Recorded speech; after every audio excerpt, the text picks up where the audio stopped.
Captain Hyun stared at the screen in front of him. The bridge of the Daejeon's Hope was quiet except for the soft hum of the engines. 3,000 people slept in the colony sections behind him, dreaming of their new home on a distant planet. They had been traveling for 6 months and they had 6 more months to go.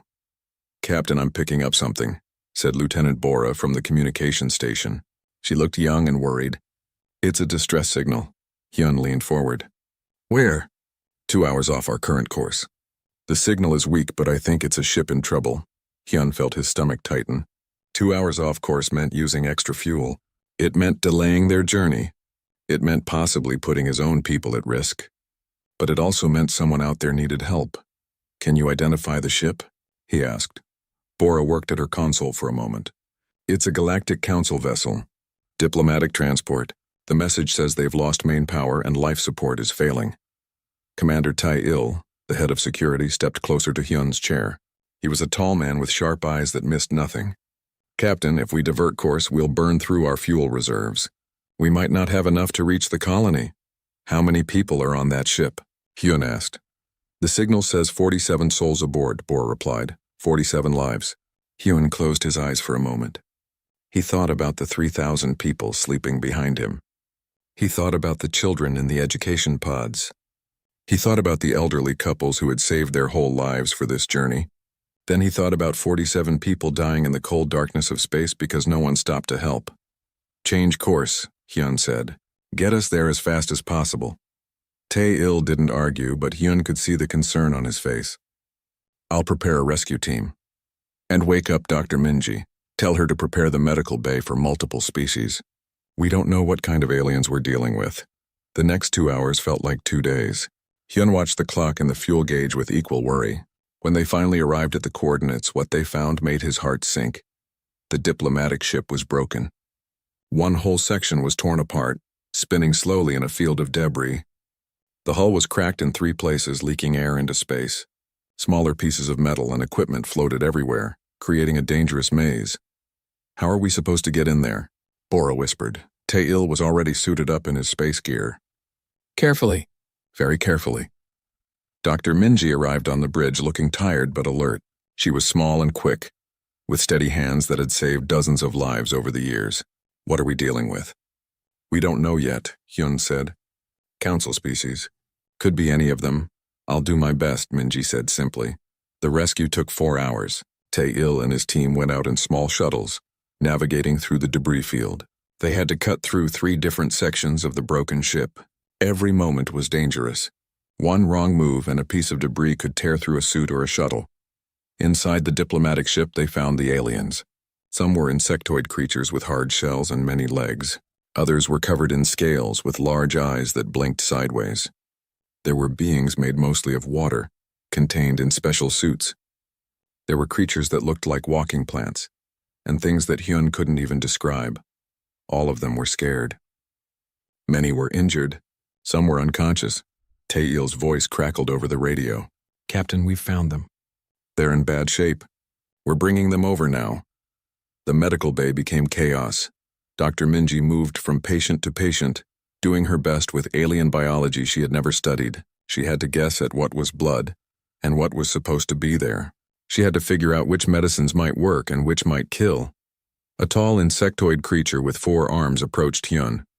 Despite its injuries, it held itself with dignity. "I am Ambassador Velthar of the Vathek Collective." "You are human?" "Yes, Captain Hyun of the Daejeon's Hope. Why did you stop?" Velthar's voice came from a translator device on its chest. "This is not a human route. You are not obligated to assist council vessels." Hyun found the question strange. "You needed help." "Yes, but at what cost to you? You have diverted your course. You have used your resources. You have risked your crew." Velthar tilted its head in a way that looked curious. "What do you want in payment?" "Payment?" Hyun shook his head. "We don't want payment. We help because it's right. That's what we do." Velthar was quiet for a long moment. Behind it, other aliens were watching and listening. Hyun could see them whispering to each other, their various appendages moving in what might have been confusion or concern. "In council space, every action has a price," Velthar said slowly. "Every favor must be repaid. There is always a transaction. You must want something, I want you and your people to survive, Hyun said. That's all. Dr. Minji came over, wiping her hands on a cloth. She looked exhausted. Ambassador, I've done what I can for your people. I'm not familiar with your biology, so I need you to tell me if my treatments are working. You treated us without knowing if it would work? Another alien spoke. This one with blue scales and a voice like water flowing. You could have killed us. I could have, Minji admitted. But doing nothing would have definitely killed you. So I tried. The blue-scaled alien and Velthar exchanged looks. Around the medical bay, other aliens were doing the same. Hyun couldn't read their expressions, but he felt like something important was happening that he didn't understand. Over the next day, all 47 aliens were stabilized. The Daejeon's Hope gave them food, water, and places to rest.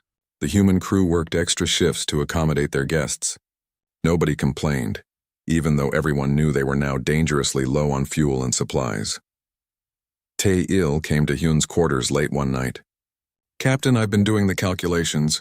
If we give the council ship enough fuel to reach the nearest station, we won't have enough to reach our colony. What are our options? We can stop at a refueling station. It will add 3 months to our journey. 3 more months. 3,000 people in suspended sleep for 3 extra months. Extra food consumed. Extra wear on the ship. But the alternative was to leave the aliens stranded. We'll stop at the station, Hyun said. I thought you'd say that, Tae-il replied with a small smile. Before they parted ways, Ambassador Velthar requested one final meeting with Captain Hyun. The insectoid stood in the docking bay, watching as its repaired ship was being fueled. Captain Hyun, the council will hear of this. Your actions will be recorded and reported. That's fine, Hyun said. You still refuse any payment? Any reward? Any favor? Yes. Velthar's translator was silent for a moment. Then it said something that sounded almost sad. We have lived in the stars for 10,000 years. We have met hundreds of species. We have never met anyone like you. Like me. Like humans. You help for no reason. You risk everything for strangers. You act against your own interests. Velthar paused. We do not understand you. And what we do not understand, we fear. You don't need to fear us, Hyun said. We're just trying to do the right thing. That, Velthar said quietly, is exactly what frightens us. The diplomatic ship departed an hour later. The Daejeon's Hope turned toward the refueling station, its journey now 3 months longer than planned. In the colony sections, 3,000 people slept on, unaware of what had happened. Captain Hyun sat in his chair on the bridge, watching the stars. He didn't feel like a hero. He felt tired and worried about fuel and supplies. He had simply done what anyone would do. He had no idea that this simple act of helping would change the entire galaxy forever. 3 months had passed since the rescue. Across the galaxy, in the grand halls of the Galactic Council, something unusual was happening. The council members were watching humans. Diplomat Ji-woo stood in the reception hall of the council headquarters, feeling eyes on her from every direction. She was the human ambassador, sent to represent her people in this massive station where hundreds of species gathered. She wore her formal uniform and tried to smile politely at the various aliens who passed by. But they weren't just passing by. They were studying her. A small floating creature with multiple eyes drifted close, staring at her for a full minute before moving away. A reptilian delegate stood in the corner, holding a device that might have been a camera. 2 crystalline beings whispered to each other while pointing in her direction. Am I doing something wrong? Ji-woo asked her assistant, a young human named Kangmin. I don't think so, Kangmin replied quietly, but I've noticed it too. They're watching all of us. Far across the galaxy on a council research station, a human named Doyun was having a similar experience. He was a researcher studying alien cultures, excited to be the first human accepted into the prestigious council university. But his classes felt strange. His professor, a being covered in thick fur with 3 mouths, asked him the oddest questions. When you see someone in trouble, what is your first thought? That I should help them? Doyun answered. Why? Because they need help. But what do you gain? Doyun frowned. I don't need to gain anything. Helping is just what you do. The professor made a note on its device. Around the classroom, other alien students stared at Doyun like he was speaking nonsense. One of them, a student named Kix with blue skin and forearms, approached him after class. Is it true that humans help each other for free? Kix asked. Well, yes. I mean, sometimes we get paid for jobs, but if someone's in trouble, we just help. Even strangers? Especially strangers sometimes. Kix's large eyes grew even larger. That's the strangest thing I've ever heard. On a trading station called Marketplace 7, something even more unusual happened. A human teenager named Yunji was waiting for her parents who were in meetings about trade agreements. She was bored, playing a game on her device when she heard a strange sound. It was a high-pitched crying. She looked up and saw a small alien child standing near an airlock. The child was bluish-green with tiny tentacles for hands, and it was wailing in fear. Behind it, red warning lights were flashing. The airlock was malfunctioning. Yunji didn't think. She just ran. She grabbed the child and pulled it away from the airlock just as it burst open. Air rushed past them, but the emergency shields activated in time. They were safe. A tall alien rushed over, probably the child's parent. It scooped up the little one and then turned to Yunji, its body trembling.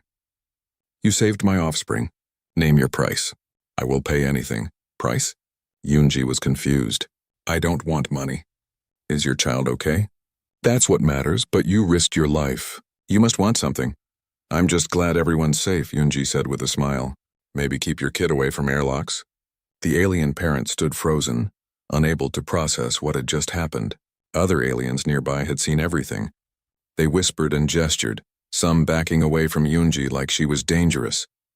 Word of the incident spread across the station in hours.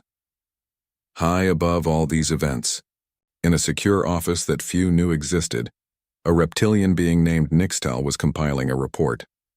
Nixtal was an intelligence officer for the Council, tasked with monitoring new species. The report about humans was now 300 pages long and growing daily. The report contained hundreds of incidents. A human merchant ship had stopped to help a broken vessel, even though it made them late for an important delivery.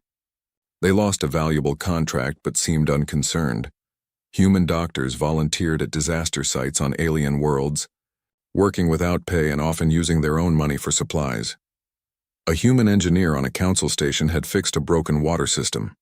When asked to submit a bill, the engineer seemed confused and said, "It was broken. I fixed it. That's all."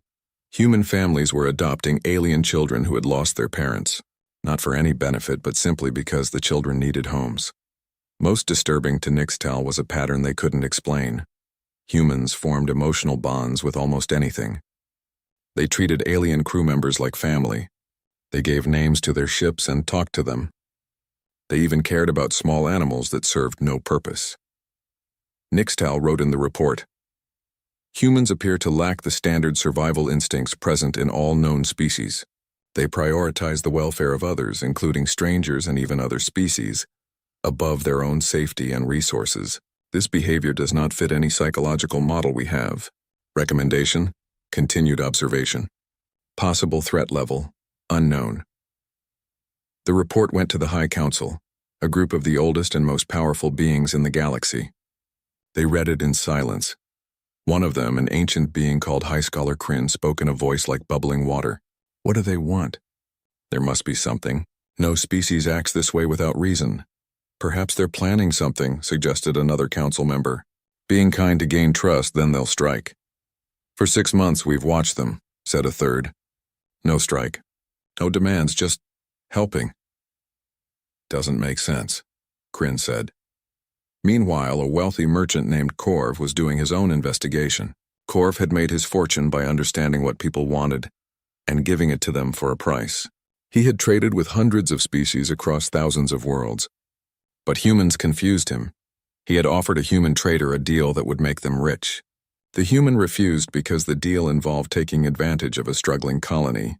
That wouldn't be right, the human said simply.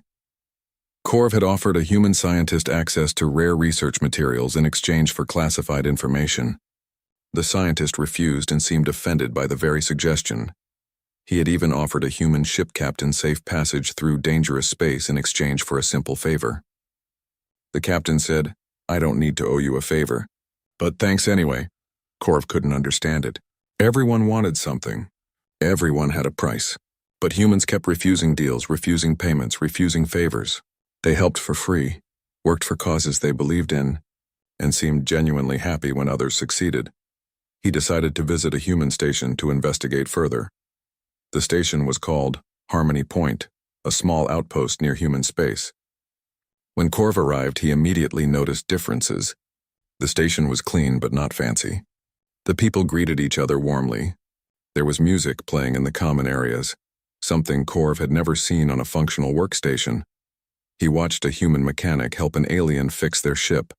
The mechanic explained each step, teaching the alien how to do it themselves. When finished, the alien offered payment. The mechanic waved it off. Just help someone else when they need it. Corv approached the mechanic afterward. "Why didn't you take payment?" The mechanic, a woman named Sunhee, shrugged. "Didn't need it. They needed help. Besides, now they know how to fix it themselves. That's better than money. But you spent 2 hours working. Your time has value. My time was spent helping someone. That has value too." Corv left the station more confused than when he arrived. He added his own notes to the growing file on humans. His conclusion: either humans are playing a game so complex I cannot see it, or they genuinely believe in helping others. If it's the latter, they may be the most dangerous species we've encountered, because they could inspire others to be the same. Back on the council station, diplomat Jiwoo was finally called to a formal session. She entered a massive chamber where representatives from hundreds of worlds gathered. The room fell silent as she walked to the center. An ancient voice spoke from somewhere above. "Human, we have been watching your species." "I know," Jiwoo said calmly. "You haven't been subtle about it. We have a question. What does humanity want? Your species helps others constantly. You ask for nothing in return. You work against your own interests. You risk your lives for strangers. This behavior does not match any known species pattern. So we ask, what is your real goal?" Jiwoo stood quiet for a moment thinking. Then she spoke clearly so everyone could hear. "We want to live in a galaxy where people help each other. We want to make friends. We want to learn and grow. We want our children to have a better future. We want to explore and discover new things. We want to be good neighbors, and that's all." "That's everything." The chamber erupted in noise. Hundreds of species talking at once, their voices mixing into chaos. Some sounded angry. Some sounded scared. Some sounded hopeful. High Scholar Kryn raised a tentacle for silence. "You're saying humans help because you want a better galaxy for everyone?" "Yes. Not just for humans. A galaxy that's only good for humans isn't really good for anyone," Jiwoo said. "We're all in this together." The session ended with no conclusions. The council was divided.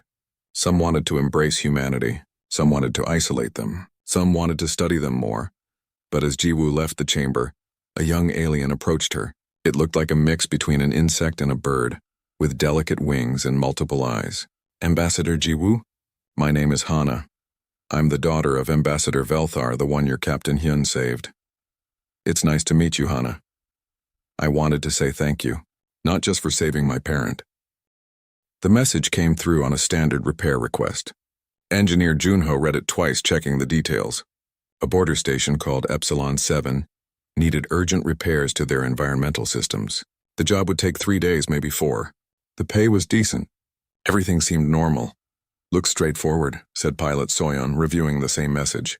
Her small transport ship could get them there in 6 hours. "When do you want to leave?" "Tomorrow morning works," Junho replied. He was a quiet man who preferred fixing things to talking about them. His toolkit was older than he was, inherited from his father, and he trusted it more than most new technology. They arrived at Epsilon 7, right on schedule. The station orbited a dead moon near the border between Council space and the territory of the Scorn Empire. The Scorn were known for being aggressive and territorial. Relations between them and the Council had been tense for decades. The station manager, a floating jellyfish-like creature named Valus, greeted them at the docking bay. "Thank you for coming so quickly. The environmental systems are failing in sections 3 and 4. We have civilians there who need clean air." "Show me the systems," Junho said, already pulling out diagnostic tools. What Valus didn't tell them was that the Council High Command had chosen them specifically. This was a test. Hidden cameras watched everything. Ships waited in nearby space, ready to observe and record. Junho was examining the air filtration systems in Section 3 when the alarm started. Red lights flashed. A mechanical voice announced something in a language he didn't understand, but the panic in Velus's movements told him everything. "What's happening?" Junho demanded. "Scorn raiders. They're attacking the station." Velus's tentacles curled in fear. "This happens sometimes. Border raids. They'll take supplies and leave. Is everyone safe?" Most people are in secure areas. But the medical bay? Velas's voice faded. What about the medical bay? It's in Section 4. 30 people there. Wounded from a transport accident yesterday. Both council species and Scorn who were being treated under truce agreements. They can't be moved. Junho looked at the environmental system he was working on. It was a mess of tangled wires and failing components. The medical bay would lose life support in less than an hour if he didn't fix it. But the Scorn raiders were moving through the station. Going to Section 4 meant walking right into danger. Outside, pilot Soyeon was already making decisions. She saw the Scorn ships approaching and understood what she had to do. She moved her transport ship between the station and the raiders, making herself a target. "This is human transport vessel Calm Sky," she broadcast on all frequencies.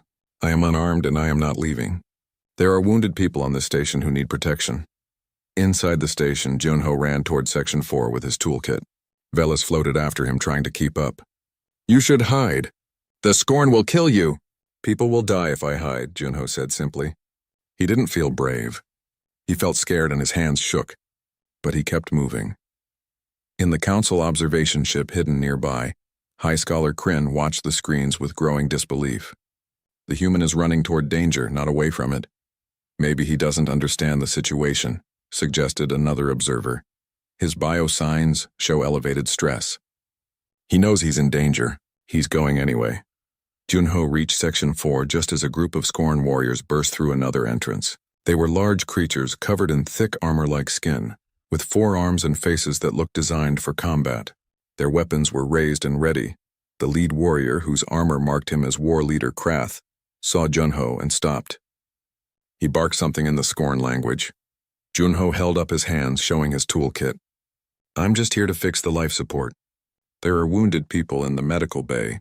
They need air," one of the Scorn warriors translated, and Krath responded in rough council common language. "Why you here? This not your station, not your people. There are people hurt. I'm fixing the system so they can breathe." "Council people," Krath said with disgust. "And Scorn people," Junho replied. "The station manager said there are wounded Scorn warriors in the medical bay too. Under truce. They'll die if I don't fix this." Krath moved closer, his massive form towering over Junho. The other warriors raised their weapons. Junho tried not to shake. He could see the medical bay door behind the Scorn. He could hear the beeping of medical equipment and the weak cries of the injured. "Why you save Scorn?" Krath demanded. "Council and Scorn enemies. You human. Council ally. Why save enemy?" Junho thought about the question. He thought about all the complicated politics and old conflicts he didn't understand. Then he gave the only answer that made sense to him. "They're hurt. They're people. What else matters?" The observation ship went silent. Every council member watching held their breath or equivalent. This was the moment they had been waiting for. This was the test. Would the human choose sides? Would he try to save only the council species? Would he run? Would he beg for his life? Krath stared at Junho for a long moment. Then he did something unexpected. He stepped aside. "Fix," Krath said. "We watch." Junho didn't waste time questioning it. He rushed to the environmental controls and started working. His hands moved quickly, connecting wires, replacing burned components, rerouting power. The Scorn warriors stood in a circle around him, weapons ready, watching in silence. Outside, Soyeon was having her own standoff. Scorn fighters circled her ship, testing her resolve. She kept her transport positioned between them and the station, knowing one good shot would destroy her. Her communication system lit up with messages from council ships asking if she needed help. "Negative," she responded. "I'm not leaving. There are people inside who need time." A Scorn fighter pilot contacted her directly. "Human pilot, move or we will destroy you." "Then you'll have to destroy me," Soyeon replied. Her voice was steady even though her heart pounded. "Because I'm not moving until everyone inside is safe." In the medical bay, Junho was working faster than he ever had before. Sweat dripped into his eyes.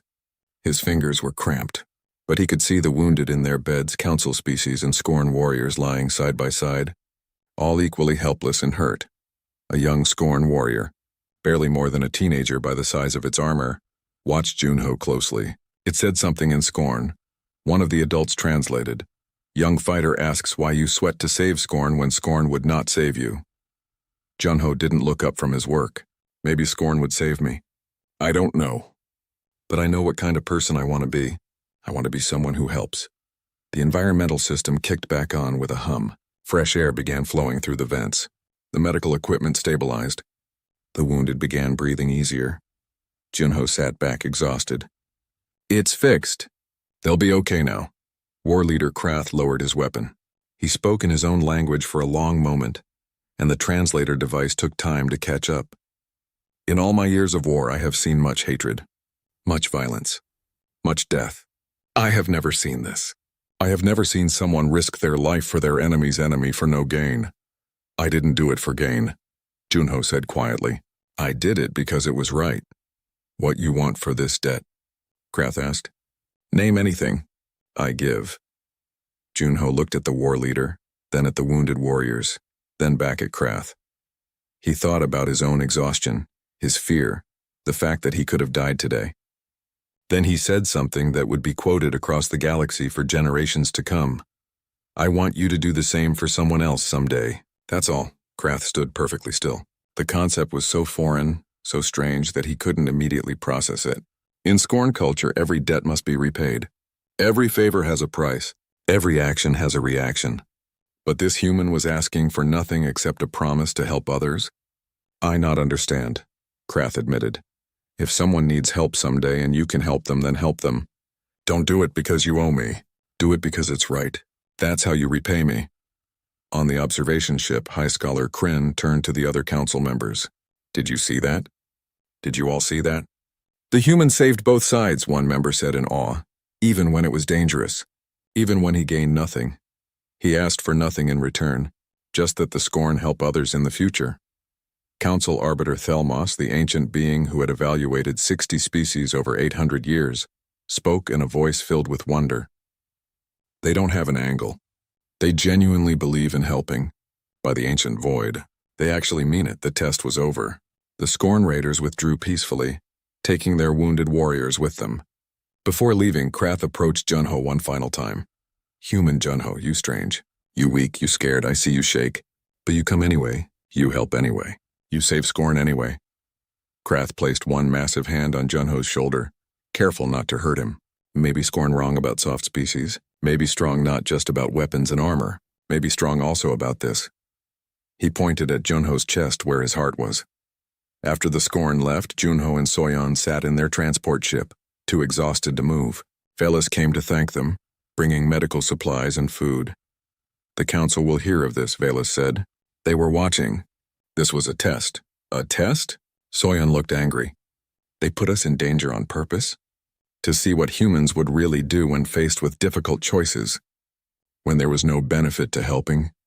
When it was dangerous and you could have walked away. It started small, so small that most humans didn't notice at first. President Nari was reviewing trade agreements in her office on Earth when her assistant brought unexpected news. Ma'am, the Galactic Council just sent a message. They're granting humanity full member status. Nari looked up from her desk. Full membership? But we've only been in space for 30 years. The usual process takes 200 years. They voted unanimously. All species agreed, and they're waiving all the membership fees and requirements. Nari set down her papers slowly. Why? They said, and I'm quoting here, because humanity has already proven what other species take centuries to learn, that civilization is measured not by technology or power, but by compassion. President Nari didn't know what to say.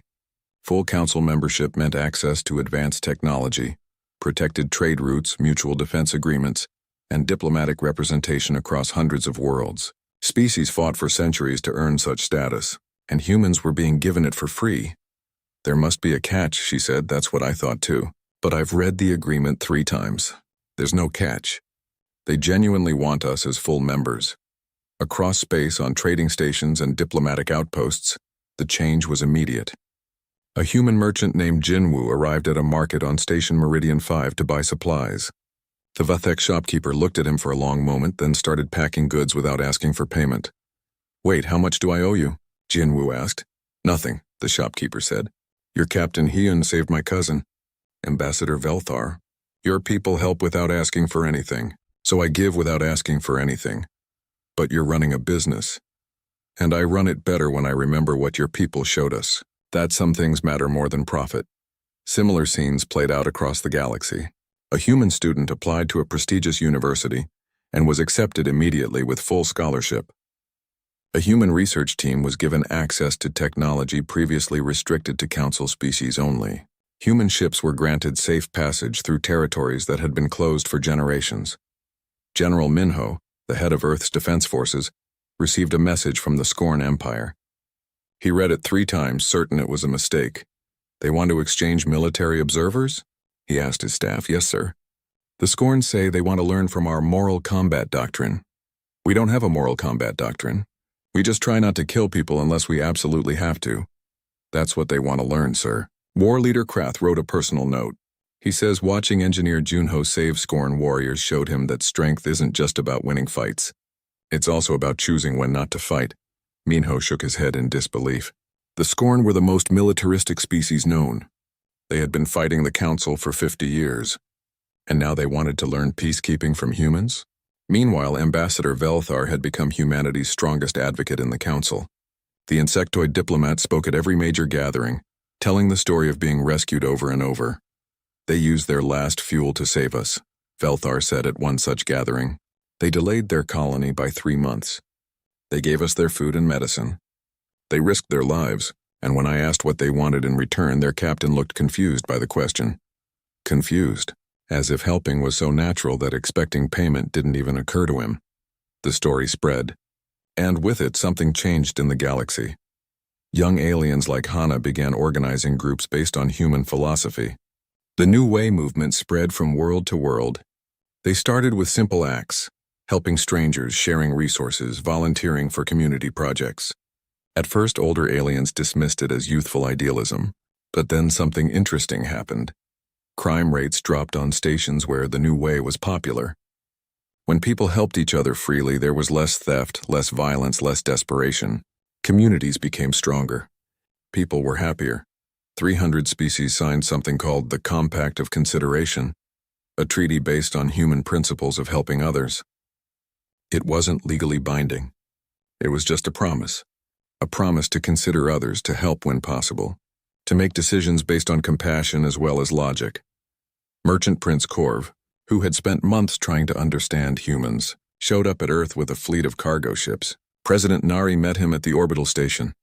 "I've brought gifts," Korv announced. "Rare minerals from Theta Prime, advanced medical technology from the Deepwater Assembly, art from 1,000 worlds, seeds for crops that can grow in any environment, technical manuals for clean energy systems. What do you want in exchange?" Nari asked carefully. Nothing. For months I tried to find what humans want. I offered trades, deals, exchanges. Every human refused. They helped people for free.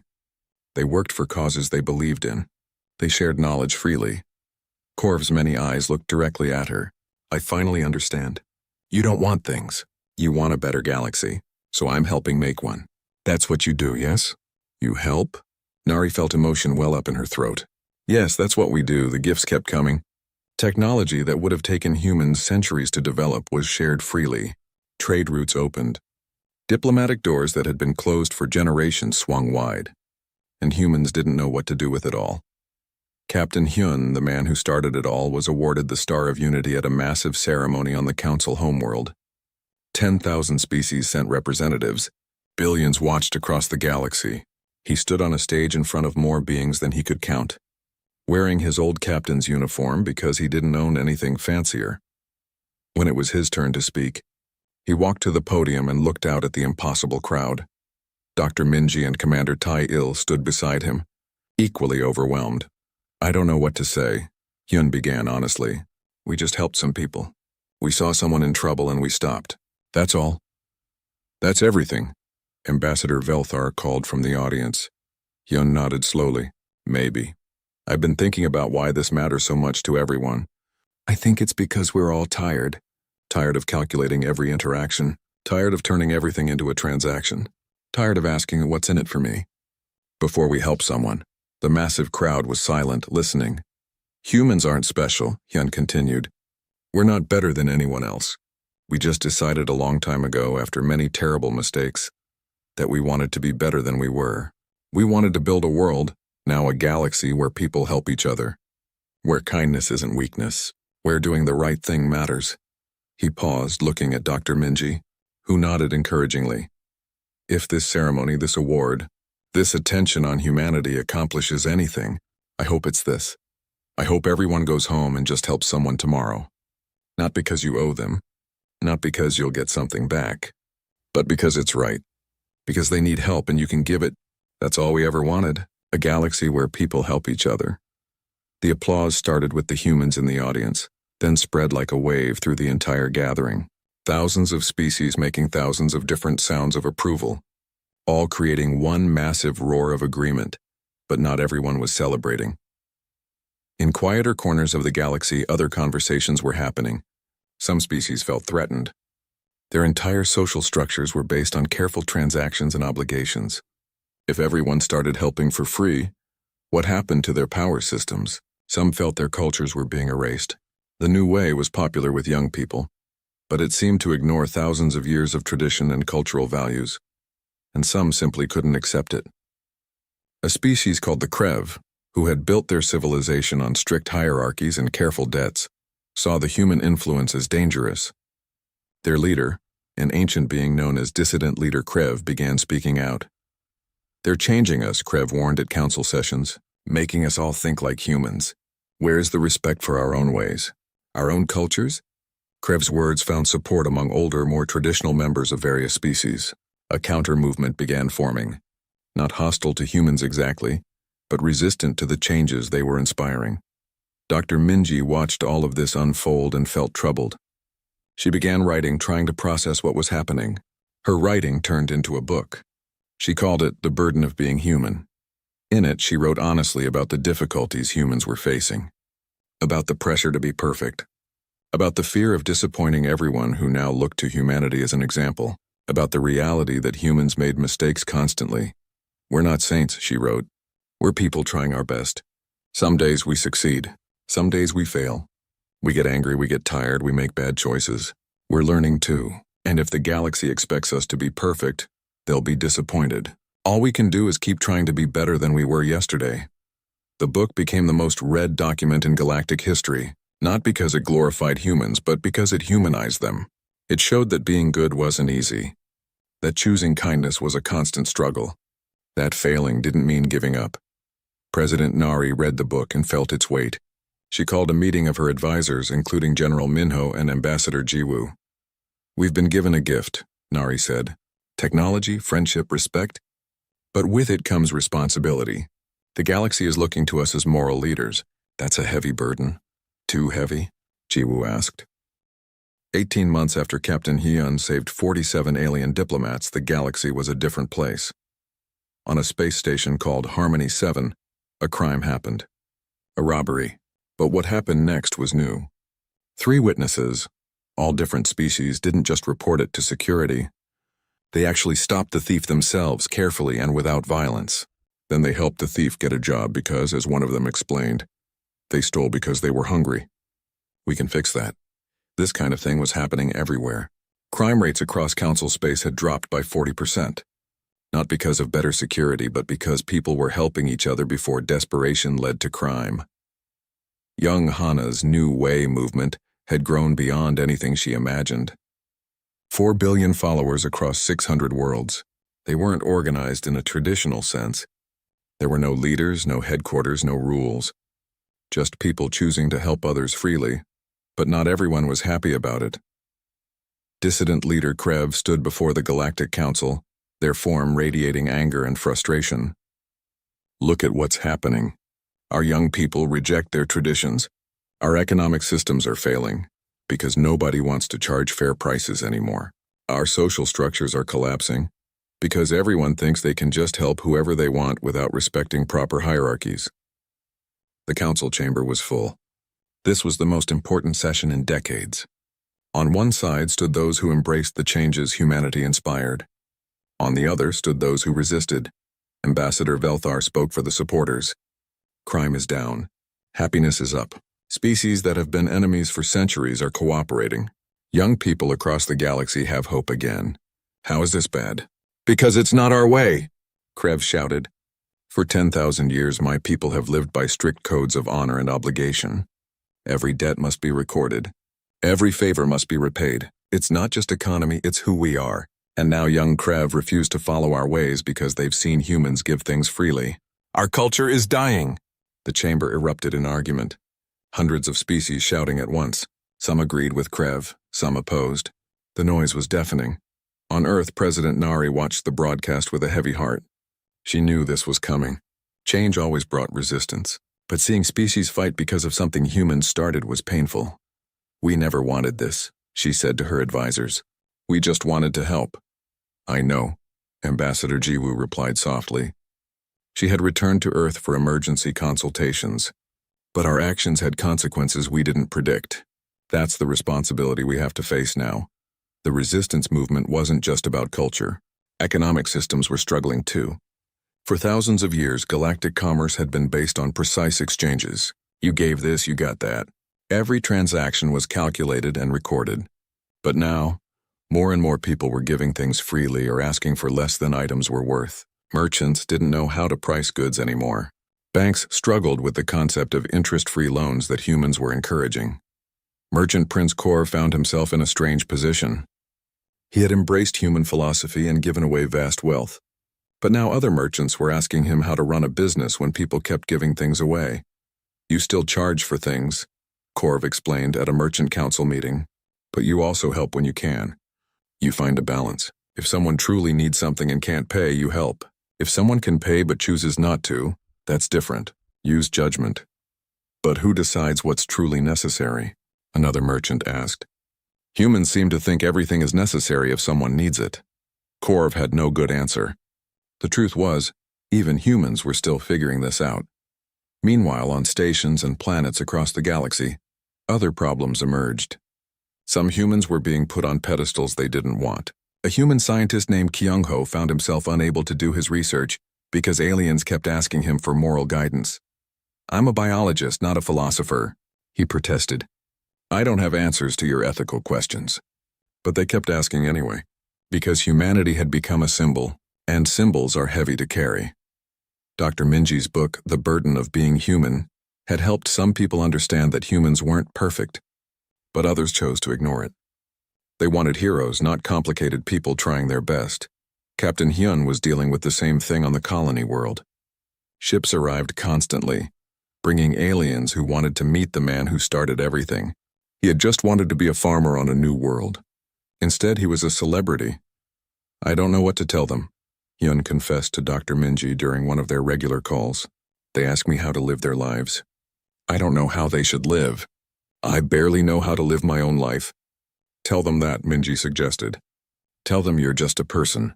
But when Hyun tried, some people were disappointed. They had traveled light years to meet a hero, and instead they found a tired man who wanted to plant vegetables in peace. The pressure was getting to many humans. Counselors reported a rise in anxiety among humans living in council space.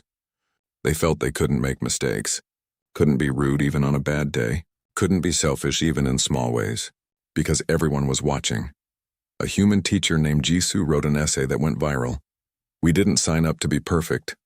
We signed up to be human. And being human means being flawed, getting tired, making mistakes, and yes, sometimes being selfish. We can still try to be good while accepting that we won't always succeed. The essay sparked important conversations. Slowly, the pressure began to ease. Not entirely, but enough. Then came the second council session. This time, both sides came prepared. Dissident leader Krev brought data showing traditional societies struggling. Detailed reports on cultural practices being abandoned. Economic models failing. Young people rejecting their elders' wisdom. Young Hana, now a representative of the New Way movement, brought different data. Happiness metrics rising, cooperation increasing, peace treaties being signed, lives being saved. Both things are true, Council Arbiter Thelmos said finally, their ancient voice cutting through the debate. Change brings benefits and costs. The question is, what do we do now? President Nari had been invited to speak. She stood before the council, aware that billions were watching across the galaxy. She had prepared a speech, but looking at all the faces, some hopeful, some angry, some confused, she set her notes aside. We never wanted to change you, she began. "We never wanted to replace your cultures or break your traditions. We just couldn't stand by and watch people suffer. That's all? But you did change us," Krev responded. "Intentional or not, you changed everything. I know. And I'm sorry for the pain that's caused. I really am." Nari took a breath. "But I'm not sorry we helped. I can't be sorry for that, and I won't ask my people to stop being who they are." "So what do we do?" Krev demanded. "How do we survive this?" "The same way humans survived when we almost destroyed ourselves," Nari said. "With patience. With conversation. With respect for different views. Humans aren't one unified culture either. We have thousands of cultures and they don't always agree. But we learned, painfully over centuries, to respect that differences can coexist." She looked around the chamber. "Your young people are choosing the new way because it speaks to them. But that doesn't mean your traditional ways have no value. Both can exist. Let your young people try new things. And let them come back to learn from your wisdom when they're ready. Don't make them choose between their culture and their ideals.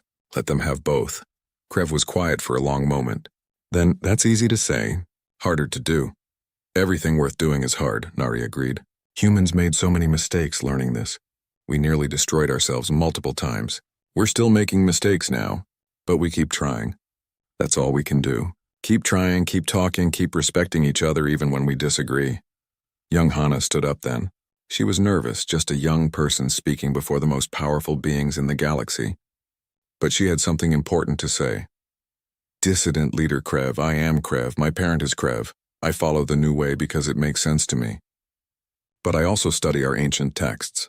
I also perform our traditional ceremonies. I don't want to destroy our culture. I want to add to it.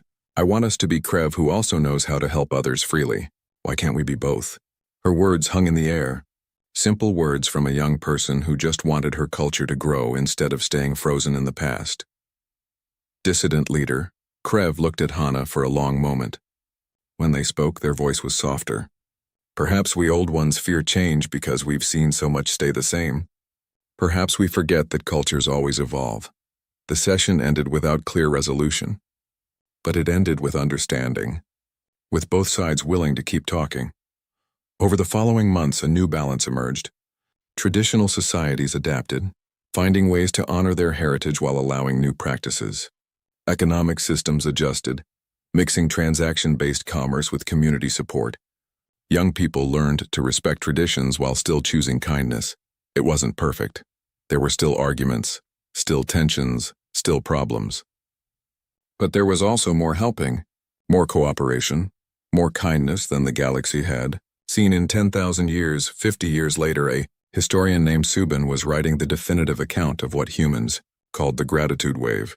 She had interviewed thousands of people across hundreds of species.